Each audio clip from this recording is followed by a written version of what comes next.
Daqui a pouco ele entra. Ele está na esteira e já está vindo. Demora. Tá faltando só ele, né? Ele está na esteira e está vindo já. Tá na esteira. Então, assim, que a gente estava falando, né? Essas questões, elas são por falta de conhecimento. E isso gera esse tipo de problema. No nosso caso, por exemplo, trabalhar um aspecto teológico, como a gente está falando hoje, teologia do Pentateuco, é algo que pode ser simples, mas pode gerar confusão. Por quê?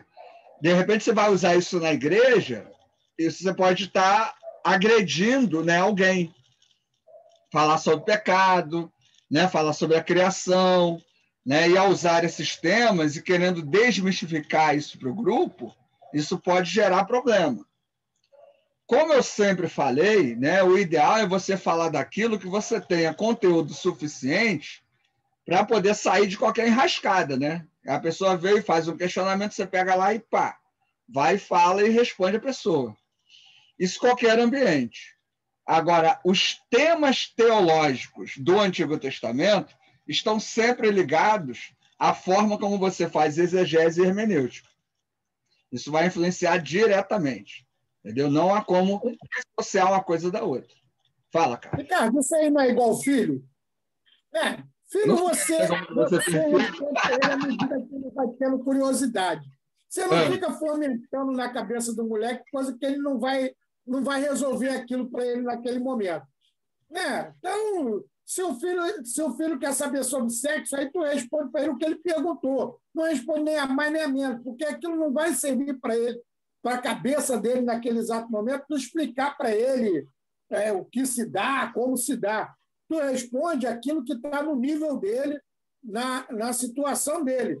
Você não precisa, até para a gente mesmo, por exemplo, a gente está há 2 anos aqui estudando, né? O Edmar já tem mais tempo aí, porque já fez 500 seminários, já foi expulso de 300, voltou, né? Betel não conta, não. Me respeitem que eu já estou prestes a aposentar. Betel não conta. A gente está há 2 anos estudando e a gente não dá conta de cada turbilhão que vem em cima da gente de novos conhecimentos, né? Por exemplo, quando vocês falam de Calvino e de Armínio, cara, eu fico perdido porque assim, é muito raso o que eu conheço de tanto de Não, eu estou falando a verdade, mas eu não conheço. Eu só vim conhecer Calvino e Armínio quando eu entrei no seminário. Eu nem sabia quem é esses caras. Kant, eu só vim saber que era Kant quando eu entrei no seminário. Eu nem tinha conhecimento. Kant, para mim, era um cara que cantava, não era nem um filósofo. Então, é igual filho, você responde à medida que o cara precisa daquele entendimento. Eu quero saber isso, responde. Não, espera aí que eu vou estudar e daqui a pouco eu te falo. Entendeu? Se ficar respondendo para ele coisa demais também, o cara também não vai entender nada também. O Cleiton fazendo gracinha, cante nome de cachorro. Então, Carlos, eu entendo que a sua preocupação do Odmar seja essa questão mais prática, né? Mas uma matéria como essa que a gente está fazendo, ela tem a ver com essa prática. Eu respeito essa tua ideia de que a gente tem que ir falando aos poucos. Eu acho que é assim mesmo. A gente não pode ir jogando um monte de informação nas pessoas. E eu acredito que, por mais que a gente estude, a gente também não vai dar conta de tudo que aparece.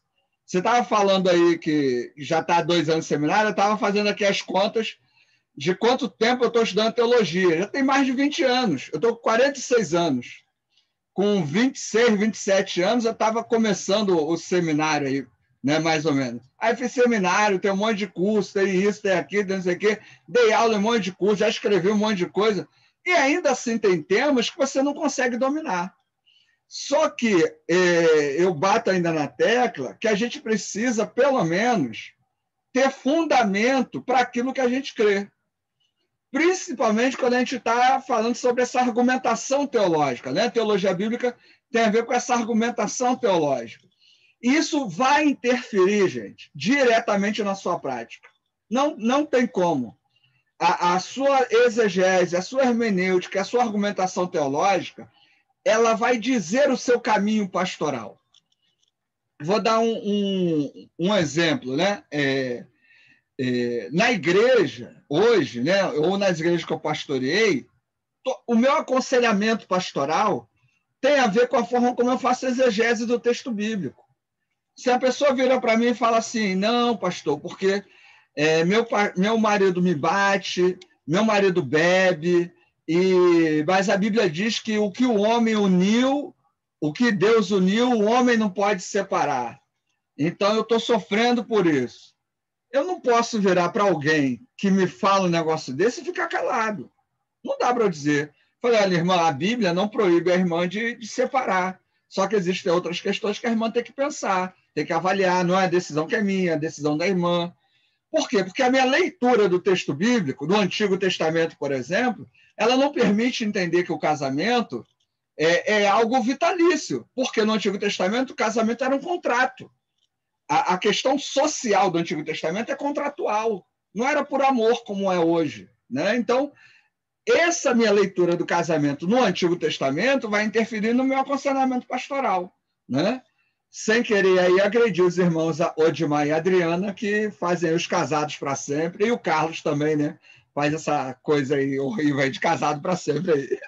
Mas, enfim. Homem é o máximo e mulher única também. Olha aí. É o quê? Homem é o máximo, ele faz, e mulher única. O que é isso? Homem é o máximo, mulher única. Não, isso é o quê? É curso? Casados para sempre. Todos eles. É mesmo? É tipo casados para sempre, só que é separado. É para ensinar o homem a ser homem e a mulher a ser mulher, entendeu? Meu Deus. Nossa. Eu não vou entrar em questão aqui, a aula não. A base do homem ao máximo é hombridade como Cristo foi. Isso aí, semelhança com Cristo. Isso aí. Meu irmão, Jesus foi um cara esperto. Ele não casou. Então não tem como usar ele como exemplo. Há controvérsias. Separou assim que aceitou Há controvérsias. O Evangelho de Maria Madalena diz que ele foi casado. Olha aí o herege, dizendo que Jesus casou com Maria Madalena. Olha aí. O Craig Hill, ele conseguiu fazer uma abordagem que faz sentido. Não, ele fez o mercado. É isso que ele fez. Faz sentido. Ele não faz isso de graça. Então, ele fez pode até não acreditar agora, mas antes a gente acreditava. Antes a gente comprava todo o livro e achava que aquilo tudo ali veio do além. Mas agora, sim, um pouco de esclarecimento traz para a gente alguns confrontos. Pode mais, Adriana, deve acontecer a mesma coisa que acontece comigo. Então, no caso de vocês, né, que seguem esse negócio, esses livros, eles têm uma abordagem teológica sobre casamento, sobre o homem, sobre a mulher, sobre família. Isso é teologia bíblica, entendeu? Isso é uma demonstração da prática, né, teológica na igreja, no dia a dia, por exemplo. Agora, quando eu pego uma abordagem crítica, o que ela vai colocar em choque? Aquilo que você achava que era verdade até agora. Aí você vai dizer, opa, será que isso que eu ensinei, será que isso que eu aprendi realmente é isso mesmo? Não estou dizendo que está errado, não. Mas ela levanta, né, questões. É papel de você fazer isso na igreja? Obviamente que não. Mas essas questões que você acabaram surgindo para você, você tem que conseguir responder para também responder a outros que questões vão surgir. E aí você pode usar uma abordagem mais tradicional. Não estou dizendo que está errado, né? Obviamente, usar o casados para sempre, o homem mais aí, mulher mais aí, essa besteira aí. Homem é o máximo, homem é o máximo. Homem é o máximo. Brincadeira. Até os slogans, né, são bem trabalhados, né? Homem é o máximo, né? Já vai querer mais detalhes, pode deixar que a gente passe para você. Isso é marketing. Enfim. Se você quiser, a gente aplica lá na sua igreja. Vai lá, irmão. Eu não consigo levar os membros para a igreja, porque imaginar para fazer um negócio desse. A minha igreja tem 10 pessoas lá e eu já chutei o balde. Falei, não convido mais ninguém, não. Vou vindo aqui, quando acabar, acabou. Enfim, brincadeiras à parte. Não é errado você usar essas temáticas, não. Só que o que acontece? A gente tem que lidar com esse inconveniente lá que o Odmar falou. É o cara que ouviu na internet, como é que eu vou rebater ele? Ou eu rebato ele com a minha perspectiva tradicional, olha, nós aqui nessa igreja cremos assim, cremos dessa maneira, dessa forma, ponto e acabou. Ou eu vou falar para ele, ó, essa linha aí é essa, tem essa, tem isso, eu concordo com isso e isso, mas tem outro que concorda com aquilo e tal. E aí você explica e tal. São caminhos que a gente precisa entender. Então, simplesmente falar que Deus criou o mundo hoje é suficiente? Não é. Hoje não é. E isso é uma questão que a gente tem que ter muito claro. Né? Simplesmente dizer que Deus é criador não responde a todas as questões que são levantadas. Mas é uma temática do Pentateuco? É. Né? E a gente tem que ter condições de lidar com essas questões.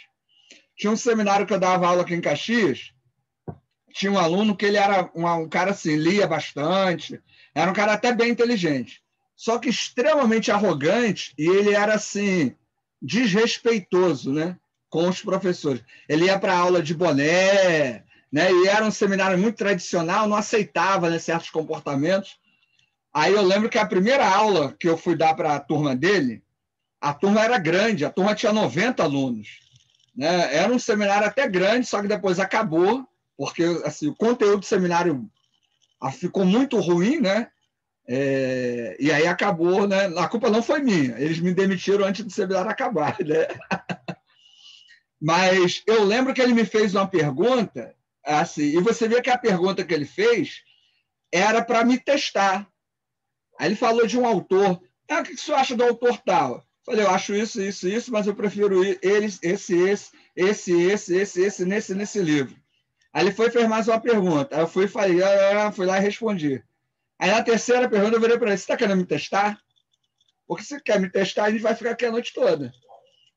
Deixa eu seguir a aula e a gente vai seguindo. Aí você vai perguntando, não, beleza, tal, não sei o que, sei o que lá.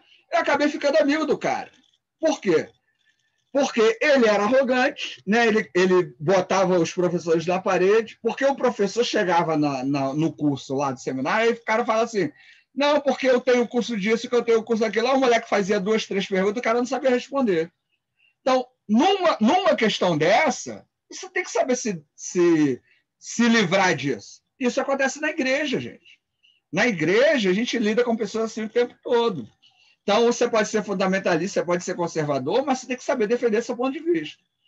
Numa das igrejas que eu pastorei, tinha um pessoal que achava que não podia separar, né? Que até tinha feito esses cursos, né? Casado para sempre, não sei o quê. Só que tinha um que a mulher, não, o cara separou da mulher, né? E a mulher não aceitava. E ela veio me perguntar, pastor, porque é um absurdo e tal. Eu falei, olha só, meu entendimento da Bíblia é esse. É possível separar, não é pecado.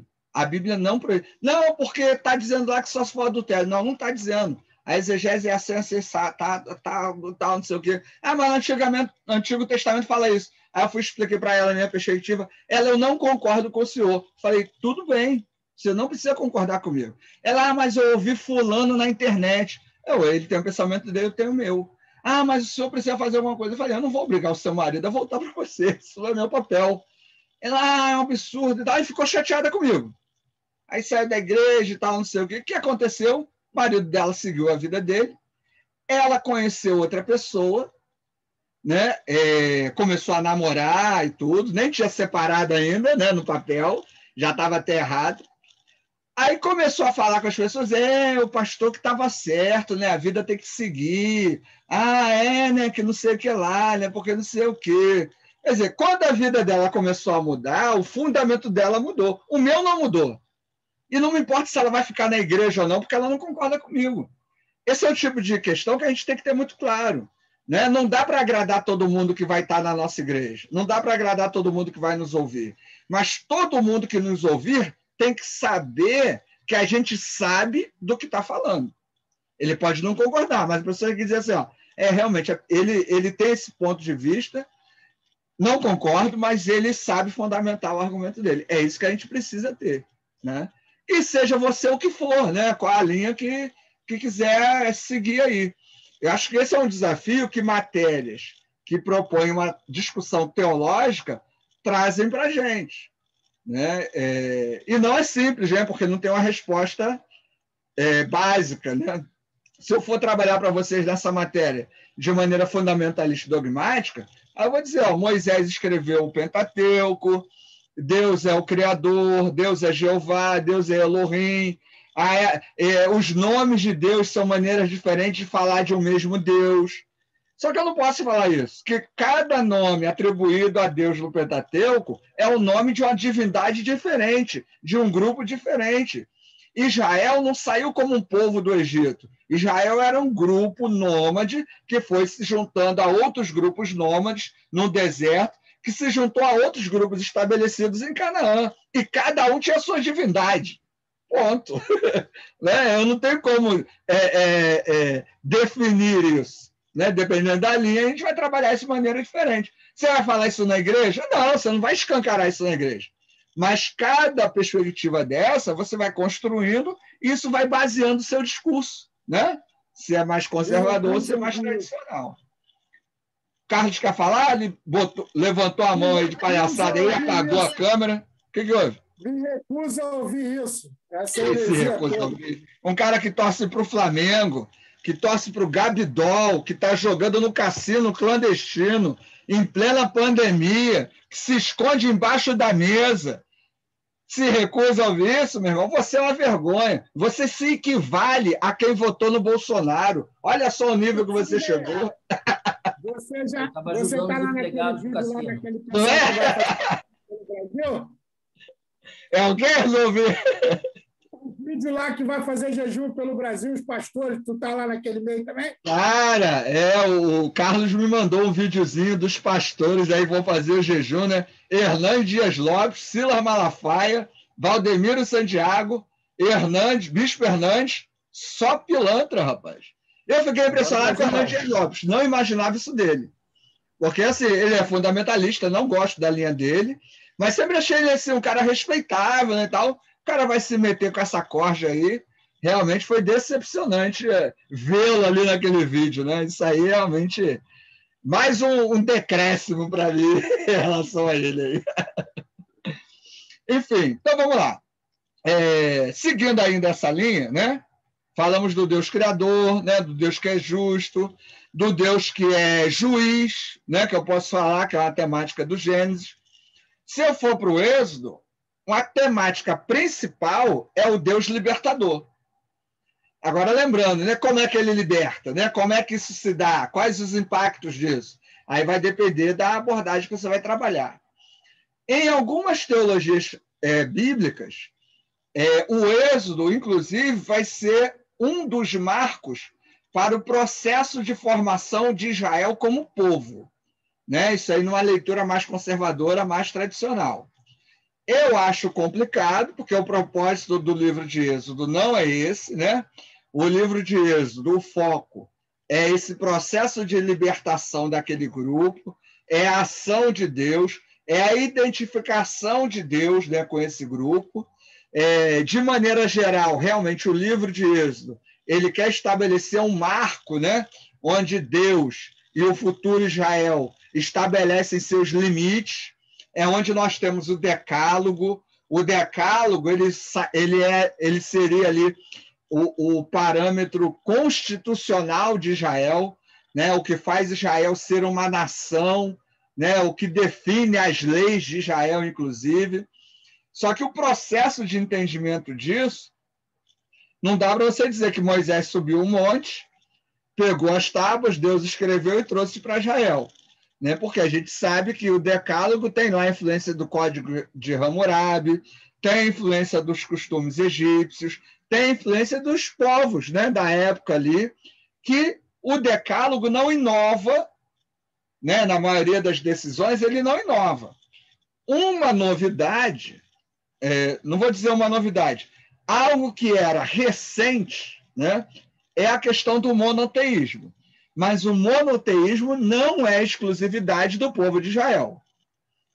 Você tinha o culto a El, né, que era o culto da comunidade de Jetro, que Moisés tem contato, né, enquanto ele fica ali no deserto. O próprio povo egípcio também tinha o seu aspecto monoteísta, né? Existiam grupos monoteístas no Egito. Então, o monoteísmo, como querem defender, né, aí a maioria dos grupos mais tradicionais, ele não é exclusividade de Israel. Mas o Decálogo, ele coloca isso como algo fundamental, né, para o judeu. Então, quando eu leio o nome Elohim em Gênesis, ou nos outros textos do Pentateuco, esse Elohim não quer dizer deuses, mas a multiplicidade, né, a pluralidade de poderes e de ações da divindade judaica.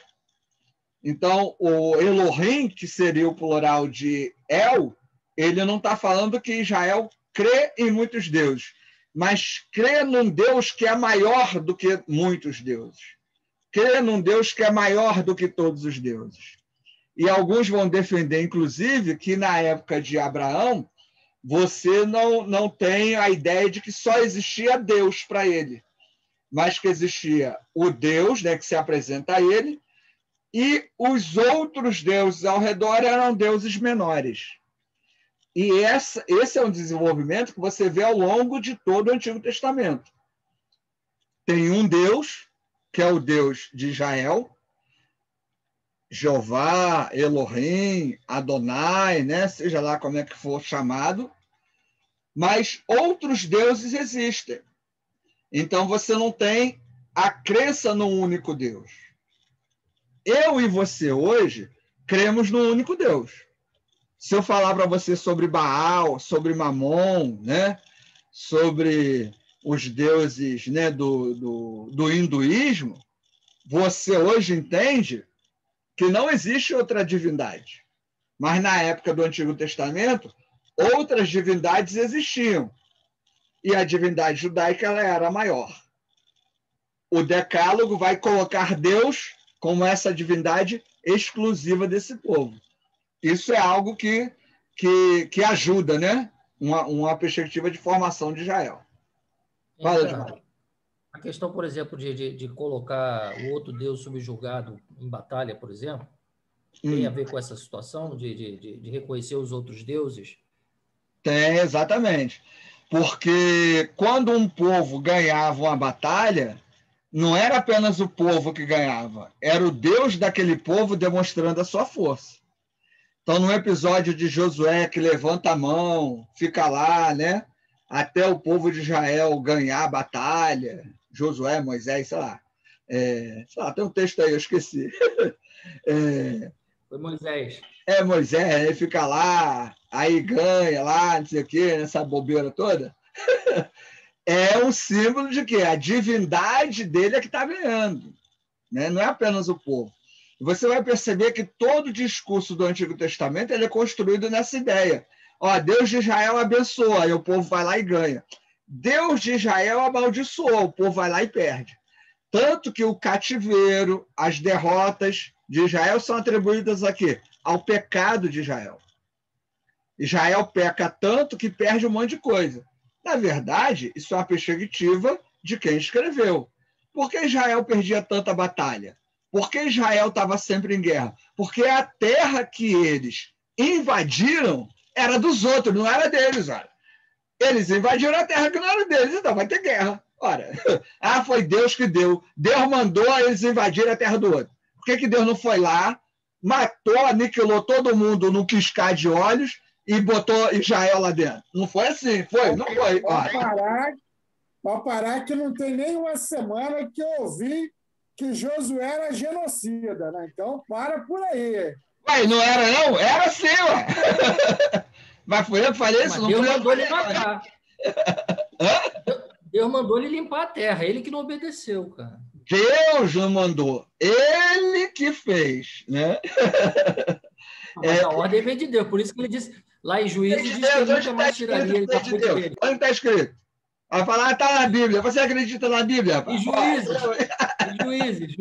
Juízes diz que era para ele ter tirado o povo, ter mandado embora, e ele resolveu botar todo mundo lá como escravo. Você acredita nisso? Ora, vai acreditar na Bíblia, rapaz? 10 anos de teologia, irmão. Ainda está acreditando na Bíblia? Ora, brincadeira, não?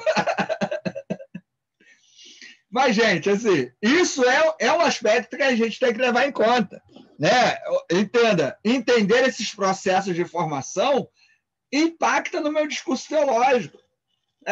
Dizer assim, pensa na teologia da prosperidade, pensa no pastor da Universal. Ele pega o livro de Josué e fala assim, ó, Josué foi obediente às Escrituras. A Escritura mandava fazer isso, isso e isso. Aí ele diz assim, ó, Deus está me mandando dizer para você fazer isso, isso e isso. Aí você vai ser vitorioso igual Josué. Isso é teologia bíblica. Ele reinterpreta, ele faz uma exegese, uma hermenêutica lá doida dele e traz isso para a igreja dele. É o que o seu pastor faz, é o que você faz. Agora, tudo depende do seu conhecimento do texto bíblico, né?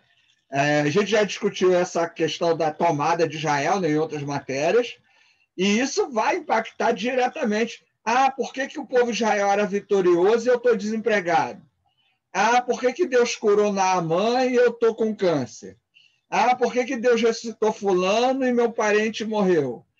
Por que Deus criou do nada, né, o homem e Deus não faz um milagre na minha vida?